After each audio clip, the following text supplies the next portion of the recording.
How to get roadside assistance from State Farm. Hey everyone, welcome back to the channel. If you are new here, don't forget to hit the subscribe button and turn on the notification bell to not miss any updates. So, are you having some trouble in the road and want some assistance? Then you're in the right place. Let's dive right in. Open up your Chrome or any other browser.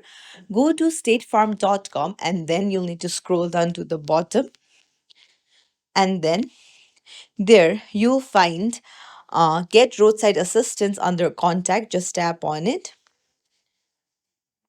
So you can get services like when your car or vehicle is towed, you need locksmith support, you need gas or oil, jump start, you need to change tire or any other functions. You just need to tap on get roadside assistance, put in your personal details, your location, and what type of help that you need. And then State Farm support will be with you within few minutes and hours. So, if you found this tutorial helpful, don't forget to like the video and subscribe to our channel for more tips and tricks. Thank you for watching.